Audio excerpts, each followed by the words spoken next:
जीवन में खुद को मापना जरूरी है। मापने का मतलब है कि ये देखना जरूरी है कि हम अपना जीवन कैसे जी रहे हैं। क्या हम सही जा रहे हैं या गलत जा रहे हैं।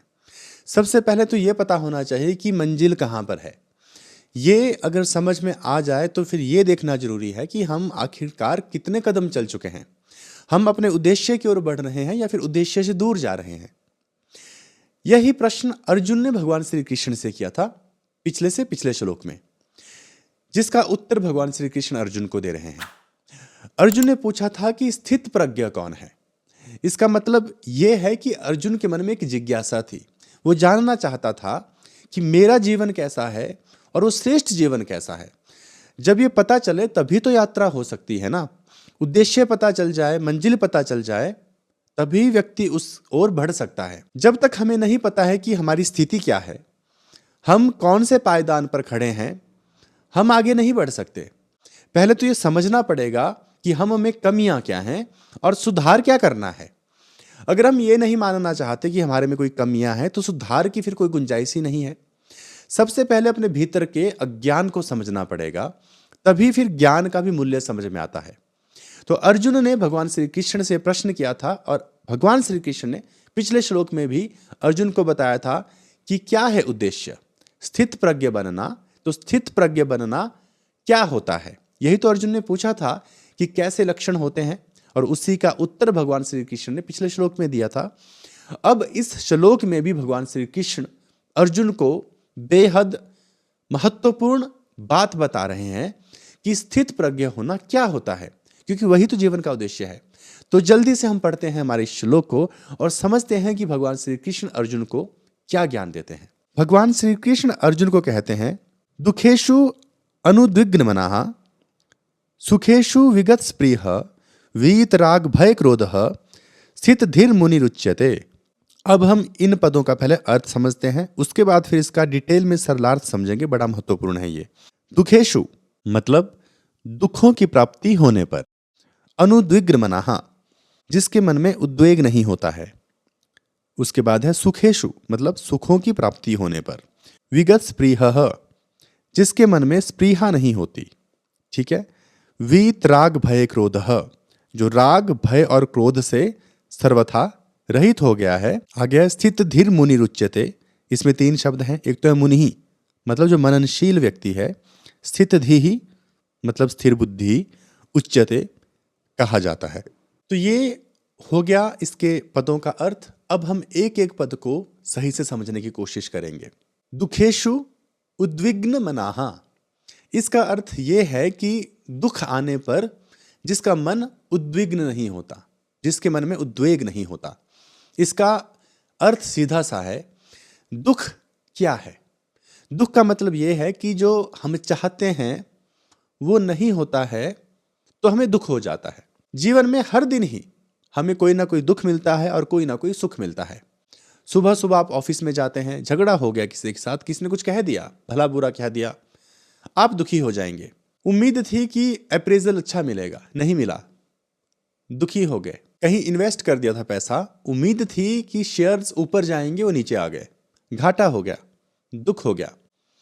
धन संपत्ति की इच्छा थी, नहीं मिली या चली गई, दुख हो गया। किसी ने अपमान कर दिया, किसी ने निंदा कर दी, किसी ने बुरे शब्द कह दिए, दुख हो गया। कोई अपना था जिससे बड़ा लगाव था, वो धोखा देकर चला गया, दुख हो गया। किसी ने गहरा घाव दे दिया मन पे, दुख हो गया। अगर दुखों की बात करेंगे तो शायद हम कहते ही जाएंगे और आप सुनते ही जाएंगे, लेकिन दुखों की तो जो लिस्ट है वो खत्म होने का नाम नहीं लेगी। मतलब इतना दुख है, हमारा जन्म ही तो दुख का कारण है। तो दुख हो क्यों रहा है? दुख होने का कारण इसलिए है क्योंकि हमारी कामनाएं हैं, हमारी इच्छाएं हैं, हमारी कुछ उम्मीदें हैं। और जब उम्मीदें पूरी नहीं होती हैं हमारी, तो फिर हमें दुख हो जाता है। जीवन में कई बार हमने ऐसे भी लोग देखे जो आपके बड़े मित्र होते हैं, लेकिन वो मित्र तभी तक होते हैं जब तक आप उनकी हर डिमांड को पूरी करते रहते हैं। बस एक दिन एक डिमांड के लिए मना करके देख लो, वो ऐसे बर्ताव करेंगे जैसे वो आपके परम शत्रु हैं। वो पूरा पगला जाते हैं, आपको भला बुरा कहते हैं और खुद को विक्टिमाइज कर लेते हैं। भले ही आपने उनके लिए बहुत कुछ किया हो जीवन में, लेकिन उस क्षण वो ऐसे बर्ताव करेंगे कि आपसे बड़ा विलन कोई नहीं है। और उसका कारण यही है कि आपने उनकी बस एक डिमांड पूरी करने से मना कर दी। वो भी इसलिए क्योंकि आपकी कुछ समस्या थी, वो आपके लिए संभव नहीं था। क्योंकि जरूरी नहीं होता कि आप किसी की हर डिमांड को पूरी ही करते जाएं, और वो किसी रिश्ते का आधार नहीं हो सकता कि बस डिमांड्स ही पूरी करनी है। रिश्ते चलते हैं अंडरस्टैंडिंग से। और ये मैंने एक उदाहरण दिया, इस जीवन में जितने भी लोग हमारे आसपास होते हैं, सबकी एक दूसरे से कुछ एक्सपेक्टेशंस होती हैं। और अगर आप किसी की डिमांड पूरी ना करें और वो रिश्ता टूट जाए, तो उत्तर साफ है कि वो रिश्ता था ही स्वार्थ का। तो आप समझ गए होंगे ना कि कब हमें दुख होता है। दुख तब होता है जब जो उम्मीद की थी वो पूरी नहीं हुई। सो कॉल्ड दोस्त की उम्मीदें बहुत ज़्यादा हो गई थी, आप पूरी नहीं कर पा रहे थे। पहले कुछ पूरी की होंगी, अब उससे आदत लग गई है, बार बार एक्सपेक्टेशंस हो रही हैं। अब एक बार मना कर दिया तो उधर दुख पहुंचा, चोट पहुंची। अब वो फ्रस्ट्रेशन आपके ऊपर ही निकली।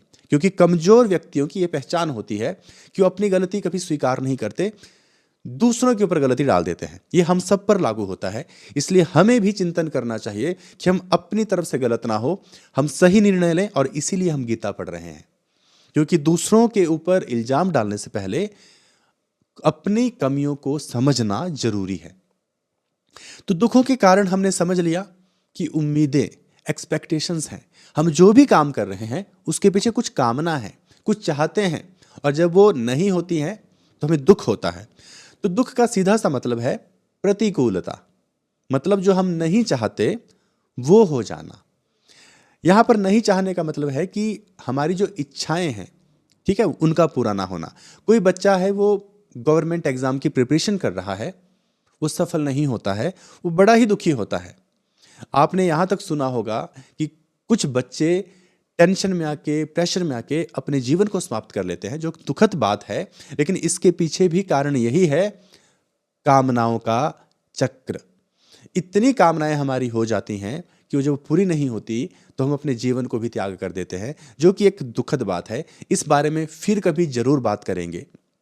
लेकिन आज हम ये समझ रहे हैं कि जीवन में प्रतिकूलता दुख का कारण बनती है, और प्रतिकूलता भी तभी है जब कामनाएं होती हैं। अगर कामनाएं ना हो तो फिर ना अनुकूलता रहती और ना ही प्रतिकूलता रहती। तो ये हो गया दुखों का कारण। तो यहां कहा जा रहा है कि जो दुख आने पर भी उद्विग्न नहीं होता, जिसमें उद्वेग नहीं होता। और अब बताइए कौन ऐसा व्यक्ति होगा जो दुख आने पर भी दुखी नहीं होता? वो कोई ऐसा व्यक्ति है जो समान स्थिति में रहता है, जो कामनाओं के अधीन होकर कर्म नहीं कर रहा है। क्योंकि जो कामनाओं के साथ काम करेगा ना, वो इच्छा के साथ कर रहा है। अब इच्छा के साथ करेगा तो हर इच्छा तो पूरी हो ही नहीं सकती इस प्रकृति में, इस धरती पे। तो मतलब दुख तो आएंगे ही आएंगे। तो जो व्यक्ति दुख आने पर, प्रतिकूलता आने पर उद्विग्न नहीं होता, विचलित नहीं होता, व्याकुल नहीं होता, डगमगाता नहीं है, परेशान नहीं होता है, उसकी बात हो रही है यहां पे।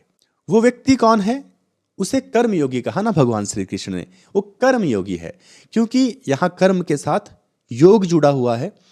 कर्म हम सकाम करते हैं, कामनाओं के साथ, इच्छाओं के साथ। लेकिन जब योगी हो गया तो फिर मतलब सेवा आ गई। कोई व्यक्ति काम कर रहा है लेकिन वो सेवा कर रहा है। जैसे बहुत सारे ऐसे स्वतंत्रता सेनानी हुए जिन्होंने अपना जीवन त्याग दिया। सोचिए कोई फांसी पर चढ़ गया देश की आजादी के लिए। अब वो आजादी उनको नहीं मिलेगी, उसका लाभ वो उठा ही नहीं सकते। कोई कुछ ऐसा कर रहा है जिसका उसे कोई बेनिफिट कभी नहीं मिलने वाला, उसका लाभ हमें मिला है। आज हम बैठकर बात कर रहे हैं खुले आसमान के नीचे, स्वतंत्रता से चयन कर सकते हैं, अपने आध्यात्मिक विकास की बात कर सकते हैं, अपने सामाजिक कल्याण की बात कर सकते हैं, नवीनतम विचारों को सोच सकते हैं, जो चाहे कर सकते हैं। सोचिए ये स्वतंत्रता हमें मिली क्योंकि किसी ने त्याग किया था, किसी ने अपना जीवन दे दिया। और हमें ये जो मिला है ना, ये किसी के त्याग की वजह से मिला है। अगर हम ये समझेंगे तो शायद हमें इस देश का, इस दुनिया का मूल्य भी समझ में आएगा। तभी हम इसको बचाने का प्रयास करेंगे, शायद तभी हम गीता भी पढ़ेंगे। तो कर्मयोगी वो जो दुखी नहीं होता दुख आने पर, जो त्याग करते हैं, वो खुशी खुशी अपने प्राण दे देते हैं क्योंकि वो निष्काम है, उनको वहां से योग प्राप्त होता है। यही तो अध्यात्म है, त्याग करना। ठीक है, तो अब आपको समझ आ गया होगा कि कौन है जिसको दुख आने पर उद्वेग नहीं होता। अगला पद है सुखेशु विगत स्पृह। पहले हमने दुख के बारे में समझा कि जो दुख के आने पर विचलित नहीं होता। अब इसका ठीक विपरीत है कि जो सुख आने पर भी विचलित नहीं होता, जिसमें स्पृहा नहीं होती। इसका मतलब यह है कि मान लीजिए जीवन में कोई सुख मिल गया। सुख हमें क्यों मिलता है? अनुकूलता की वजह से, यानी कि जो चाहा, जो इच्छा थी वो पूरी हो गई। इसका उदाहरण लेते हैं, आपने स्टॉक मार्केट में पैसे इन्वेस्ट किए, ठीक है, अब आपको कुछ फायदा हो गया, अब आपको खुशी मिलेगी, आप सुखी हो जाओगे, ठीक है। तो जीवन में सुख आया और इस सुख से फिर क्या हो जाता है? अटैचमेंट हो जाती है, यानी कि हम उस सुख की इच्छा बार बार करते हैं। अब एक बार फायदा हो जाएगा तो हम क्या करेंगे? फिर से उसी बात को दोहराने की कोशिश करेंगे कि एक बार फायदा हुआ था, ठीक है, पहले 10,000 रुपये इन्वेस्ट किए थे, अभी चलो 50,000 कर लेते हैं, क्योंकि जो सुख हमें मिला हम बार बार उस सुख को हासिल करना चाहते हैं, ठीक है। तो पहली बार 10,000 लगाए थे, अगली बार 20,000 लगा दिए, या हो सकता है 50,000 लगा दिए। तो यहां हम भी व्याकुलता का ही शिकार हुए ना। एक बार थोड़ा सुख मिल गया तो हम व्याकुल हो गए, ठीक है, हमारे मन में स्पृहा आ गई, हम उससे अटैच हो गए, लगाव हो गया, आसक्ति हो गई। तो दुख में बहुत दुखी हो जाना और सुख में बहुत ज्यादा व्याकुल हो जाना। सैलरी बढ़ गई, अप्रेजल मिल गया, अब बहुत ज्यादा खुश हो गए, ठीक है, या कोई मिल गया, कोई अपना मान लिया किसी को, बहुत ज्यादा सुखी हो गए, ठीक है। कुछ धन संपत्ति प्राप्त होगी, बहुत ज्यादा खुशी मिल गई, किसी ने बहुत ज्यादा मान किया, बहुत ज्यादा सम्मान किया आपका, ठीक है, बहुत खुशामदीद कर दी आपकी, बहुत खुश हो गए।